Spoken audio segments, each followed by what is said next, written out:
बारिशों के बाद दरियाए सवात में तुग़यानी 19 अफराद सैलाबी रैले में बह गए। रेस्क्यू एहलकारों ने 6 अफराद की लाशें निकाल लीं, 3 अफराद को जिंदा बचा लिया गया, दीगर की तलाश जारी। दिल दहला देने वाले मनाजिर में देखा जा सकता है कि पानी के तेज बहाव के बीच चंद अफराद एक पत्थर पर खड़े होकर जिंदा रहने की तगदो कर रहे हैं। Director general rescue KP Shah Fahad का कहना है कि पानी के तेज बहाव के बावजूद 5 मुख्तलिफ मकामात पर सर्च ऑपरेशन जारी है। रेस्क्यू 1122 के 80 एहलकार सर्च ऑपरेशन में हिस्सा ले रहे हैं। वज़ीर आज़म का दरियाए सवात में सयाहों की अमवात पर गहरे दुख और रंज का इजहार। शहबाज शरीफ की जाँ भाग होने वाले अफराद की मग़फ़िरत और उनके अहले खाना के लिए सब्र की दुआ।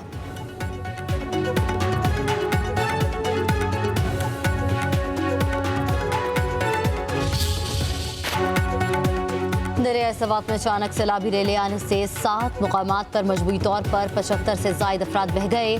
50 से ज़ायद अफराद को जिंदा बचा लिया गया, दीगर की तलाश जारी। रेस्क्यू ने एंग्रो ढेरी के मुकाम पर 3 लाशें बरामद कर ली।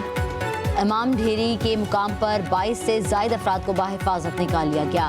गालीगे के मुकाम पर ऑपरेशन जारी। म्यांमार के मुकाम पर 7 अफराद को सैलाबी रेले से निकालने के लिए रेस्क्यू ऑपरेशन जारी। उधर एबटाबाद में भी बारिश ने जलथलेग कर दिया। मूसलाधार बारिश से नदी नालों में तुग़यानी आ गई। लैंडस्लाइडिंग की वजह से शहर की मुतादिद सड़कें बंद। शाहरा रेशम के करीब इलाके ज़ेर आब आ गए।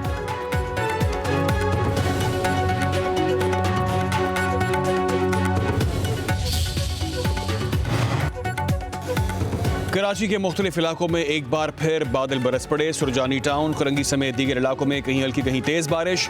महकमा मौसमियात ने आज शहर कायद में तेज बारिश की पेशगोई कर रखी थी। गुज़िश्ता रात शहर कायद में सबसे ज्यादा बारिश गुलशन हदीद में 17 मिलीमीटर रिकॉर्ड। महकमा मौसमियात ने गुज़िश्ता रात होने वाली बारिश के एदाद शुमार जारी कर दिए। University road 13.4, PAF Faisal base 12, old airport 9.3, north Karachi 8.5 और करंगी में 8.4 मिलीमीटर बारिश रिकॉर्ड की गई। इस्लामाबाद में सूरज और बादलों के दरमियान आंख मचोली जारी। पंजाब में भी मानसून बारिशों से मौसम खुशगवार। लाहौर का दर्जा हरारत ज्यादा से ज्यादा 33 डिग्री सेंटीग्रेड। महकमा मौसमियात की मजीद बारिशों की पेशगोई।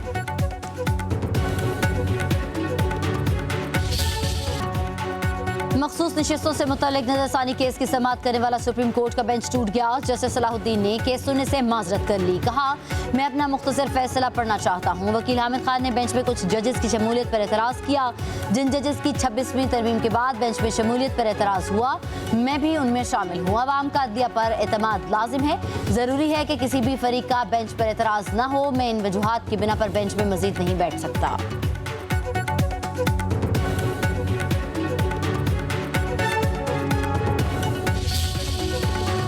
सुप्रीम कोर्ट के बेंच टूटने के बाद 10 रुकनी आईनी बेंच की दोबारा समाअत। वकील हामिद खान का बेंच पर एतराज। जस्टिस जमाल बंदोखेल ने रिमार्क्स दिए कि हमने रूल्स और कानून के मुताबिक चलना है।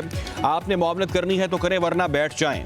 वकील हामिद खान ने कहा कि आप ऐसे सख्ती कैसे कर सकते हैं, आप मेरी जुबान बंद कर रहे हैं, आप गुस्से में हैं। गुस्से में होने की वजह से आप ये केस ना सुने। जस्टिस जमाल बंदोखेल ने जवाब दिया कि आप अपनी जुबान संभाल कर बात करें। मैं अपने इदारे की वजह से अपनी माँ की फातिहा छोड़ कर आया हूँ। आपको ये सब मजाक लग रहा है?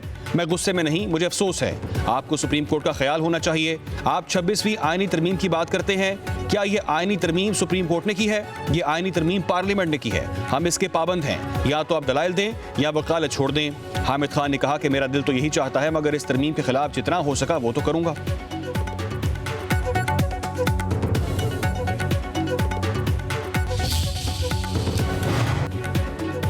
नौजवान अफसर दयानतदारी, पेशावराना महारत और हुब्बुल वतनी के आला तरीन मयार अपनाते हुए फ़राइज़ अंजाम दें।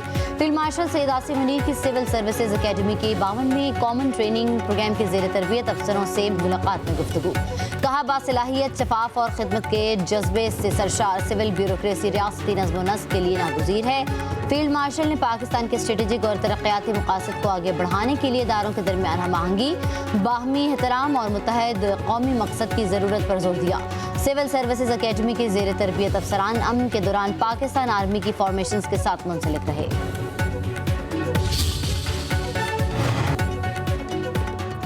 वज़ीर दिफा ख्वाजा आसिफ ने पाकिस्तान में भारतीय मुदाखलत के तमाम शवाहिद दुनिया के सामने पेश कर दिए। चीन में एससीओ इजलास के खिताब में जाफर एक्सप्रेस और कुलभूषण यादव का भी जिक्र किया। ख्वाजा आसिफ का इलाक़ाई अमन, सलामती और कसीरुल-जहती ताउन के लिए पाकिस्तान के मजबूत आज़म का यादा। इस्लामी जमहूरिया ईरान के खिलाफ हालिया इसराइली जाहिलियत की शदीद मज़म्मत। खित्ते में कशीदगी कम करने के लिए तहम्मुल, मुकालमे और सफारतकारी पर जोर दिया। वज़ीर दिफा का गज़ा में मुस्तकिल जंगबंदी और इंसानी इमदाद की बिला ताअत्तुल रसाई को यकीनी बनाने का मुतालबा।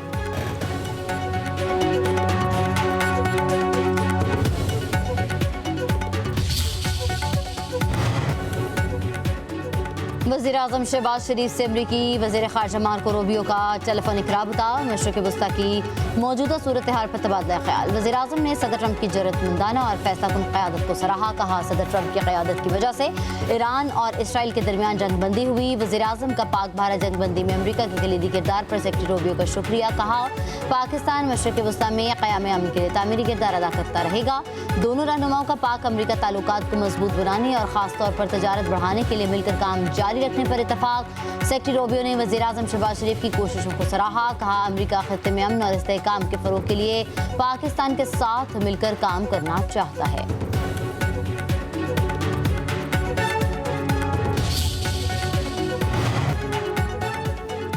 वज़ीर दाखिला मोहसिन नकवी से अमरीका की कायम मकाम सफ़ीर नटाली बेकर की मुलाकात। बाहमी दिलचस्पी के अमूर, पाक अमरीका ताल्लुकात और मुख्तलिफ शोबों में ताउन बढ़ाने समेत इलाक़ाई सूरत हाल पर तबादला ख्याल। फील्ड मार्शल आसिम मुनीर की अमरीकी सदर डोनाल्ड ट्रंप से मुलाकात के हवाले से तफसीली बातचीत। वज़ीर दाखिला ने कहा कि पाक भारत के बाद ईरान इसराइल सीज़ फायर के हवाले से सदर ट्रंप का मुतासरकुन किरदार हमेशा याद रखा जाएगा। उम्मीद है कि अमरीकी सदर गजा में भी जंगबंदी कराएंगे। क़याम अमन के लिए डोनाल्ड ट्रंप के ज़बरदस्त इक़दामात को सराहते हैं। पाकिस्तान हमेशा से कश्मीर समेत दीगर तनाज़ात मुज़ाकरात के ज़रिए हल करने का ख़्वाह है। अमरीका की कायम मकाम सफ़ीर ने खित्ते में अमन के लिए पाकिस्तान की सफारती कोशिश को सराहा। कहा, पाकिस्तान हमारा अहम दोस्त मुल्क है। पाकिस्तान के साथ ताल्लुकात को ख़ुसूसी अहमियत देते हैं।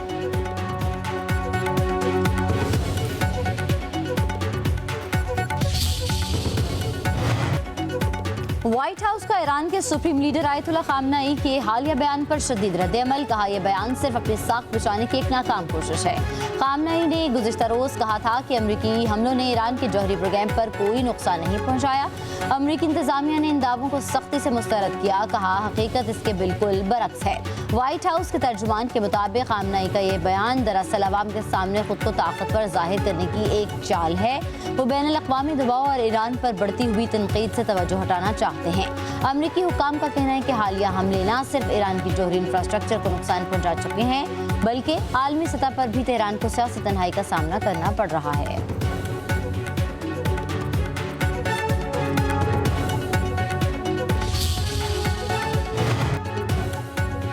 खामनेई को मारने का मंसूबा बनाया लेकिन मौका न मिला। इसराइली वज़ीर दिफा का इंकशाफ। इसराइली वज़ीर दिफा ने एक इंटरव्यू में कहा कि इसराइल ने ईरानी सुप्रीम लीडर आयतुल्लाह खामनेई को निशाना बनाने का मंसूबा बनाया था, लेकिन ऑपरेशनल मौका न मिलने की वजह से हमला नहीं हो सका। कहा कि खामनेई को अपने ऊपर हमले का खदशा था, जिसके बायस वो रूपोश हो गए। 5 दौरान इनकलाब के कमांडर से भी राब्ता मुनक़ता कर दिया। ईरानी वज़ीर दिफा ने कहा कि अगर ईरान ने अपना जौहरी प्रोग्राम दोबारा शुरू किया तो इसराइल दोबारा हमला कर सकता है।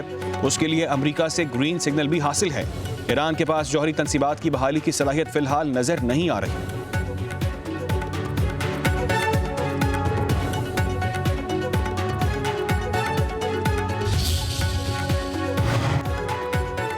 $12 दिन की जंग, $20 अरब का झटका। इसराइल दिवालिया होने के करीब पहुंच गया। सिर्फ पहले 3 हफ्ते में जंगी अखराजात $5 अरब तक जा पहुंचे। ईरान इसराइल जंग के दौरान रोजाना के अखराजात $725 मिलियन रहे। ये नुकसान फौजी अखराजात, इंफ्रास्ट्रक्चर की तबाही, मिसाइल हमलों, मुतासरीन को मुआवजे और कारोबारी नुकसान पर मुश्तमिल है। इसराइली मईशत पर दबाव इतना शदीद है कि मिल्क का मालियाती खसारा 6% तक पहुँचने का इम्कान। अरुण इंस्टीट्यूट के मुताबिक अगर जंग 1 माह जारी रहती तो अखराजात $12 अरब से बढ़ सकते थे। फ़लस्तीनी माहिर मईशत नासिर अब्दुल करीम के मुताबिक मजमूई नुकसान $20 अरब तक पहुँच सकता है। गजा जंग 2 हफ्तों में ख़त्म होने का इम्कान। इसराइली मीडिया के मुताबिक अमरीकी सदर डोनाल्ड ट्रंप और इसराइली वज़ीर आज़म नेतन्याहू गजा जंग ख़त्म करने पर मुत्तफ़िक हो गए। मुत्तहिदा अरब अमारात और मिस्र समेत 4 अरब ममालिक गजा का मुश्तरका इंतज़ाम संभालेंगे। हमास को गजा की पट्टी से निकाला जाएगा। तमाम यरगमाली इसराइलियों को रिहा किया जाएगा। गजा से निकलने के ख्वाहिशमंद फ़लस्तीनियों को मुख्तलिफ ममालिक में बसाया जाएगा।